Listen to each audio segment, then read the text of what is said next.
नमस्कार, जोहार। मैं अनिल कुमार, आप देख रहे हैं न्यूज हैंडल लाइव टीवी। राष्ट्रीय महामंत्री एवं सांसद अरुण सिंह आज रांची पहुंचे और भारतीय जनता पार्टी कार्यालय में एक प्रेस वार्ता कर राज्य सरकार पर, हेमंत सरकार पर जमकर हमला बोले। उन्होंने कहा है कि ये लूट खसोट और भ्रष्टाचार, ये पर जो भी जनता को जो बोल के सत्ता पर आए हैं वो अपना वादा पूरा सही से नहीं कर रहे हैं। उसी को लेकर कई सारे चर्चाएं की गई। आइए हम आपको सुनाते हैं क्या कुछ कहते नजर आ रहे हैं। झारखंड के पत्रकार भाइयों और बहनों, आप सभी का सादर नमस्कार।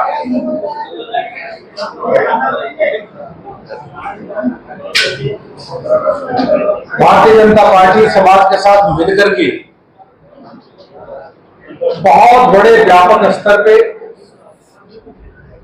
25 सितंबर पंडित दीनदयाल जी की जयंती से 25 दिसंबर अटल जी की जयंती तक स्वदेशी अपनाओ, आत्मनिर्भर भारत बनाओ, इस अभियान को लेकर के चलने वाली है। ऐसी वस्तुएं जिसमें भारत के लोगों का पसीना, जिसमें भारत की मिट्टी का सुगंध आता, जो वस्तुएं भारत में निर्मित हो, उन वस्तुओं का अभियान के माध्यम से लेकर के चलना, जन जागरण करना, एक मजबूत आत्मनिर्भर भारत की परिकल्पना को साकार करना, यह हम सब करने वाले हैं। विश्व के सर्वाधिक लोकप्रिय नेता आदरणीय प्रधानमंत्री नरेंद्र मोदी जी ने देशवासियों से आह्वान किया कि गो वोकल फॉर लोकल और स्वदेशी ही वस्तुओं को अपनाएं। स्वदेशी की वस्तुओं को अपनाने से जहां एक और लोगों को रोजगार मिलेगा, अनेकों स्वरोजगार के अवसर उपलब्ध होंगे, वही भारत और मजबूती से आर्थिक दृष्टि के साथ हम सबके सामने दिखेगा। मित्रों, जहां एक और प्रधानमंत्री नरेंद्र मोदी जी ने जीएसटी के दरों में भारी कटौती करके झारखंड ही नहीं बल्कि देश के सभी लोगों को उपहार देने का काम किया है, जो 22 तारीख से लागू हो जाएगा। इसी महीने के 22 तारीख से जब शैम्पू है, साबुन है, टूथपेस्ट है, इस पे 18% की जगह 5%, बच्चों को जो दूध की बोतल होती है 12% की जगह 5% जीएसटी लगेगा। जूता चप्पल पे भी 18% से 5% का जीएसटी लगेगा। किसानों को जो उपकरण, कृषि उपकरण जो खरीदेंगे उस पे 5% जीएसटी लगेगा। वहीं छोटे बच्चे जो है या विद्यार्थी जो है वह जो कलम खरीदेंगे, इरेजर खरीदेंगे, कॉपी खरीदेंगे, उस पर जीएसटी बिल्कुल शून्य होगा। जहां एक तरफ प्रधानमंत्री नरेंद्र मोदी जी और उनकी सरकार लोगों को बहुत बड़ी राहत और तोहफा दे रही है, वहीं दूसरी ओर अगर हम देखें तो झारखंड में हेमंत जी के नेतृत्व में जो सरकार चल रही है, उसमें चारों ओर अवैध खनन, शराब घोटाला, बिजली में लगातार कटौती, सड़क में गड्ढे हैं कि गड्ढे में सड़क है पता नहीं चलता। पूरे झारखंड में विकास का काम रुक गया है। झारखंड की जनता रो रही है। नक्सलवादियों की समस्या यहां बढ़ रही है। जब हमारी सरकार थी तो यहां से लगभग समाप्त हो गया था नक्सल की समस्या। अब धीरे धीरे यहां पे बढ़ना शुरू हो गया। और तो कानून व्यवस्था की स्थिति है कि सूर्या हंसदा जो पत्थर माफियाओं के खिलाफ आवाज उठाते हैं, जो भ्रष्टाचार के खिलाफ आवाज उठाते हैं, ऐसे सामाजिक कार्यकर्ता की हत्या कर दी जाती है। इससे लोग बहुत आक्रोशित है कि अगर सरकार के भ्रष्टाचार के खिलाफ, माफियाओं के खिलाफ अगर आवाज उठाओगे तो आपकी हत्या कर दी जाएगी। इसकी हम कठोर निंदा करते हैं और भारतीय जनता पार्टी के कार्यकर्ता भी इसमें पूरी तरीके से इस मुद्दे को आगे लेकर के चल रहे हैं और सरकार को चैन की नींद नहीं सोने देंगे। माइनिंग धस जाती है, उसके अंदर जो गरीब मजदूर है वो दब जाते हैं। आवास बनाने में कितनी दिक्कत आ रही है, लोगों को बालू मिल नहीं रहा है और सैंड माफिया अपने आप पूरी तरीके से झारखंड सरकार के संरक्षण में करोड़ों रुपए कमा रहे हैं। यह स्थितियां हैं। शराब घोटाला की तो स्थिति है, मुझको नहीं लगता कि देश में ऐसा कोई राज्य होगा जहां ट्रक में भर के फाइलें आती हो, फाइल ही गायब हो जाती है और तो डाटा सेंटर में आग लग जाती है। इस प्रकार की हेमंत सरकार यहां पे चल रही है। चारों ओर अफरा तफरी का माहौल है। जल जीवन मिशन में जो पैसा आया उसका काम ही पूरा नहीं हुआ। पूरे देश भर में सबसे फिसड्डी, सबसे निचले स्तर पर अगर काम को कंप्लीट करना जल जीवन मिशन में किसी का नाम आता है तो झारखंड में यहाँ की सरकार है, सरकार। मित्रों, यहां लगता ही नहीं कि कानून का राज है, जंगल राज, चारों ओर जंगल राज ही है।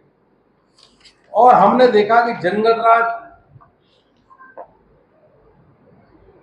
तभी होता है जो सरकार का कानून की राज स्थापित करने में कोई उसका इंटरेस्ट नहीं। हम तो आनंद से रहेंगे लेकिन कानून व्यवस्था को ठीक नहीं करेंगे। अब युवाओं को बोला था कि रोजगार देंगे, 5 लाख रोजगार होगी। आज भी युवा ढूंढ रहे हैं कि रोजगार के पत्र कब हमको मिलेंगे। केंद्र सरकार ने यूरिया दिया लेकिन यूरिया की ब्लैक बाजारी, मैया सम्मान योजना में जो कमिटमेंट किया था उस कमिटमेंट को भी पूरा नहीं कर रहे। 4 महीने, 5 महीने, 6 महीने बाद लोगों को पैसा दे रहे हैं। वह भी 50 लाख के जगह 30 लाख उनकी संख्या कर दी गई। बहुत स्थिति खराब है। जैसा मैंने कहा कि एक और प्रधानमंत्री नरेंद्र मोदी जी किसानों की, गरीबों की अनेकों योजनाओं के माध्यम से, प्रधानमंत्री आवास योजना से लेकर के आयुष्मान भारत के कार्ड से लेकर के अनाज देने के साथ साथ जीएसटी में भारी कटौती करके जहां एक तरफ लोगों को लाभ दे रहे हैं, वही दूसरी ओर सरकार, प्रदेश सरकार झारखंड में जो है वह पूरी तरीके से विफल है। मैं कहना चाहूंगा कि अभी भी सरकार जाग जाए। ठीक है, आप चुनाव जीते हैं अलग बात है, लेकिन चुनाव जीतना लूट और खसोट का कोई अधिकार नहीं होता। जनता ने आपको लूटने को, डकैती करने के लिए कोई अधिकार नहीं दिया है। आपको अगर चुनाव में जिताया है तो इसलिए जिताया कि आप गरीबों की मदद करिए और कानून व्यवस्था को ठीक से लागू करिए और जो वादा किया उसको निभाओ।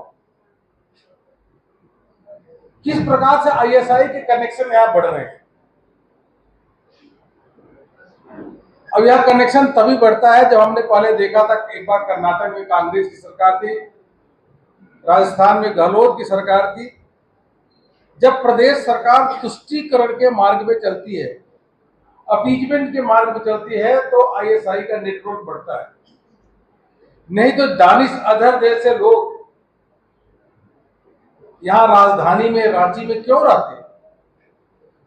इसलिए सरकार को अविलंब ऐसे लोग जो देशद्रोही है, जो देश के खिलाफ षड्यंत्र कर रहे हैं, ऐसे लोगों को प्रदेश सरकार को तुरंत उनके पीछे कार्रवाई करके उनको पकड़ना चाहिए।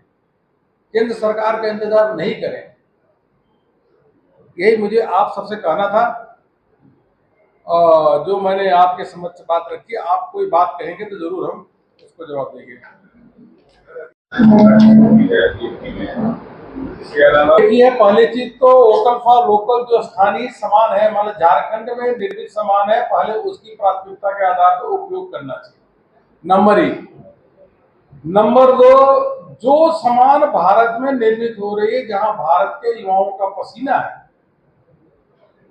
उन सामान को उपयोग करना चाहिए।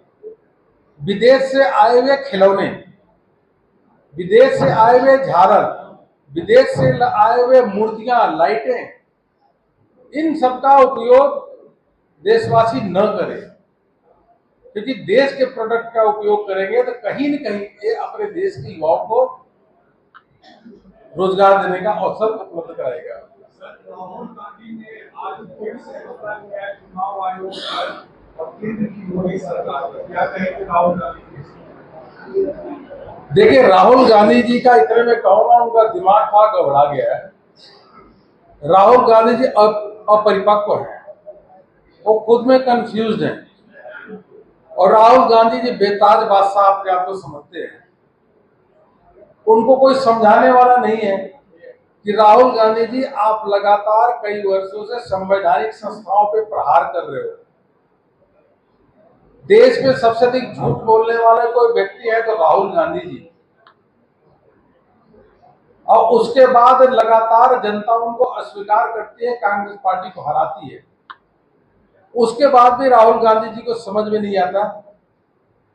कांग्रेस अभी धरातल पे है और आने वाले समय में जमीन पे पड़ी हुई कांग्रेस है। आने वाले समय में कांग्रेस बिल्कुल पाताल में चली जाएगी राहुल गांधी जी के नेतृत्व में, और 25-30 साल तक कांग्रेस कहीं दिखने वाली नहीं है। इस प्रकार से राहुल गांधी जी काम कर रहे हैं।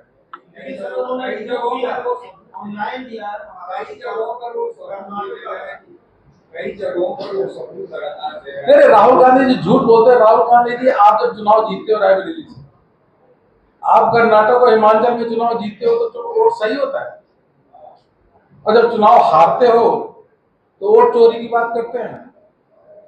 तो इस प्रकार के तो उन्होंने पहले, आपको ध्यान एक बार रफल चोर की बात कही थी, उसके बाद उत्तर प्रदेश से लेके जो चुनाव हुआ कांग्रेस हार गई, फिर चुप हो गए। प्रश्न ये है कि कांग्रेस के लोग भी जानते हैं कि राहुल गांधी झूठ बोल रहे हैं, लेकिन राहुल गांधी को समझाए कौन? अगर कांग्रेस का कोई व्यक्ति जाकर के राहुल गांधी को कहेगा कि ये आप गलत बोल रहे हो, इसमें दम नहीं है, तो उसको पार्टी से वो निकाल देंगे। इसलिए कांग्रेस के लोगों को भी सत्य बोलने की हिम्मत नहीं हो रही राहुल गांधी जी के साथ। मैंने कहा ना, कांग्रेस का सुपड़ा साफ हो जाएगा और आने वाले समय में कांग्रेस पाताल में चली जाएगी, कहीं पता ही नहीं होगा। जो आरजेडी उनका साथ दे रही, तो आरजेडी भी साथ होगी, वहां पर शुद्ध रूप से एनडीए की सरकार प्रचंड बहुमत के साथ बनेगी।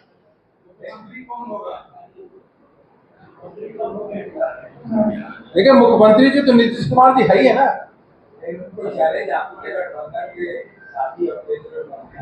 अब इंतजार करिए, हमारे मुख्यमंत्री नीतीश कुमार जी हैं, आगे चलिए। देखिए, बिहार के बारे में इतने एक दीवार पे लिखा हुआ है कि इस बार एनडीए की सरकार पहले से अधिक सीटें जीत करके प्रचंड बहुमत से सरकार बनाने जा रही है, और नीतीश कुमार जी हमारे मुख्यमंत्री है, मुख्यमंत्री रहेंगे। पहले भी सीटों की गणित ऐसा है कि एक कांग्रेस के लोग बीच पे सगुफा छोड़ते हैं। कांग्रेस ने सीट फाइनल कर लिया।